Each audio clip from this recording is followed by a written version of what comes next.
హలాల్ అంటే ఏంటి? ఉమ్ము ఊస్తారు, తూక్ అంటారు దాన్ని. తూక్ అంటారు, మూస్తారని నీ ఇష్టం వచ్చినట్టు ఎందుకు చెప్తున్నావు? పుట్టు జిహాద్ ఉందా లేదు? ఇస్తలే కదా ఎవిడెన్స్. ఇక్కడ కాదు అక్కడ కాదు, నేషనల్ సెంట్రల్ గవర్నమెంట్ కి నేను పంపిస్తాను. ఫస్ట్ నీ మీద కంప్లైంట్ చేయాలి. అతను ఏ లాభం కోసం వచ్చాడు? బంద ముగ్గురు వాడికి కూడా అంతే లాభం.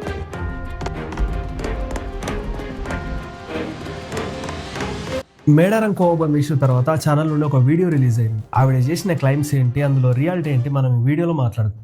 ఈ డిస్క్లైమర్ చూడండి. ఆవిడ మాట్లాడిన దానికి రెస్పాన్సిబిలిటీ ఆవిడ కాదంట. మరి ఎందుకు మాట్లాడడం? అక్కడ ఏం నడుస్తుందో ఇంటెలిజెన్స్ ప్రకారం మాకు ఉంది. ఈ మేడం గారికి ఇంటెల్ వచ్చిందంట. అసలు ఇంటెల్ వచ్చేంత సీన్ ఉందా ఈమెకి? ఈమె పోలీసు కాదు, ఇంటెలిజెన్స్ డిపార్ట్మెంట్ కాదు, నేషనల్ సెక్యూరిటీ అసలే కాదు. పోనీ ఇంటెల్ ఎక్కడ నుండి వచ్చిందో దానికి ఆధారాలు లేవు. ఎందుకు మాట్లాడతావు ఇవన్నీ? You uneducated fellows. హలాల్ అంటే ఏంటి? ఉమ్ము ఊస్తారు, తూక్ అంటారు దాన్ని. హలాల్ అంటే వేస్తారు, తూక్ అంటారంట. Half knowledge, zero knowledge level cross చేసి మైనస్ నాలెడ్జ్ లేకి వెళ్ళిపోయింది మేడం. హలాల్ మాంసంకి మాత్రమే చేస్తారు మేడం. ఒక ముస్లిం యానిమల్ ని గొంతు దగ్గర సింగిల్ కట్ చేసి బ్లడ్ తీస్తారు, దానికి ప్రేయర్ చేస్తాడు.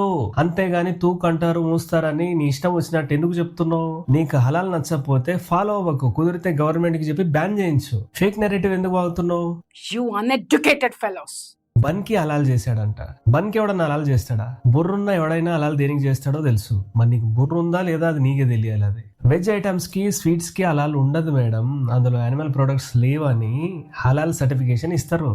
సర్టిఫికేషన్ కి హలాల్ ప్రాసెస్ కి చాలా తేడా ఉంది. అది నీకు అర్థమయ్యేలాగా లేదు. You uneducated fellows. ఆ బన్నులు తిన్నటువంటి పిల్లలు కడుపులో నొప్పితో ఏడుస్తున్నారని అక్కడ కంప్లైంట్ చేయడం అనేటటువంటి జరిగింది. అక్కడ పబ్లిక్ కూడా ముచ్చటించుకున్నారు. అక్కడ బంద్ తిన్న పిల్లలకి కడుపు నొప్పి వచ్చిందంట, పబ్లిక్ ముచ్చట్లు పెట్టుకున్నారంట. ఆ వీడియోలు ఎందుకు లేవు నీ దగ్గర? అక్కడ ఆ బన్నులు తీసి చూస్తే ఫంగస్ వచ్చి ఉన్నాయి, కొన్నిట్లో చీమలు పట్టి ఉన్నాయి, కొన్నిట్లో పురుగులు ఉన్నాయి, ప్యాకెట్లో లద్దె పురుగులు ఉన్నాయి. బన్నుకు బూజు వచ్చింది, బన్నులో పురుగులు ఉన్నాయి, దాంట్లో కెమికల్ కలిపినారు, దాంట్లో చీమలు ఉన్నాయి అనేసి, అవి పాడైపోయినాయి అనేసి ఉండాలి కదా ఎవిడెన్స్ నీ దగ్గర. కరెక్ట్ ప్లానింగ్ చేసుకోలేదు నువ్వు. You uneducated fellows. ఇక్కడ అసలు ఈ జిహాద్, ఫుడ్ జిహాద్ ఉందా లేదా? ఫుడ్ జిహాద్ జరిగింది అంటుంది కదా. ఎప్పుడు జరిగింది, ఎలా జరిగింది అది కూడా చెప్తే మేము అంతా జాగ్రత్త పడతాం కదా. కానీ చెప్పవు. ఢిల్లీలో రైసింగ్ దొరికింది కాబట్టి ప్రతి దాంట్లో ఏదో ఒకటి కలుపుతున్నారు అనే వాళ్ళకి ఒక క్వశ్చన్. ఆ కలిపేది నిజంగా ముస్లిమ్స్ బిర్యానీలో, హలీంలలో, పాన్ షాప్ లో పాన్లను, ఫ్రూట్ షాప్ లో ఫ్రూట్స్ లను కలపరా?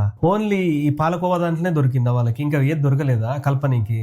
ఎందుకు ఈ ఫేక్ నేరేటివ్ అంతా చేసేది? మనము ఈ కోవా బండ్ల మీద ఎంక్వైరీ ఎవరి చేత పెట్టాలి? ఇంటెలిజెన్స్ డిపార్ట్మెంట్ కి పంపిద్దాం. ఏ ఇంటెలిజెన్స్ డిపార్ట్మెంట్?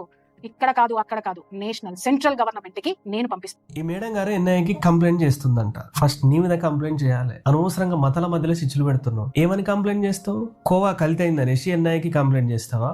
ఏమున్నాయి నీ దగ్గర ఎవిడెన్స్? నువ్వెంత ట్రై చేసినా హిందూ, ముస్లిం, క్రిస్టియన్ అనే వాళ్ళు మంచిగా కలిసిమెలిసి ఉంటున్నారు. అందుకే ఆ బన్నమ్మిన వల్లికి అందరు సపోర్ట్ చేస్తున్నారు. ఒకసారి కింద కామెంట్స్ చూసుకొని నీకు అర్థమైతే నేను ఎంత తిడుతున్నారు అన్నది. ఇంతమంది అతనికి సపోర్ట్ చేస్తున్నారంటే నువ్వు రాంగే కదా. కనీసం కొంతమంది నీకు సపోర్ట్ చేస్తున్నారా? మీడియా వల్ల అయినా ఎవరు చేయట్లేదు కదా.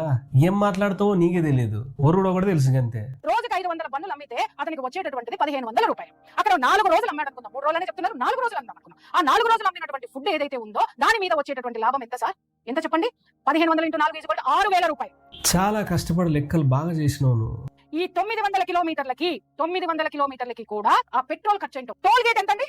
అతను ఏ లాభం కోసం వచ్చాడు? 450 కిలోమీటర్లు వెహికల్, టోల్ ప్లాజా, పెట్రోల్ అన్ని పోను ఏం లాభం అని. బీహార్ నుండి తెలంగాణకు వచ్చి కూలి చేసుకునే వాడికి ఎంత లాభమో, నేపాల్ నుండి తెలంగాణకు వచ్చి గూర్ఖ పని చేసుకునే వాడికి ఎంత లాభమో, ఆ బన్ అమ్ముకునే వాడికి కూడా అంతే లాభం.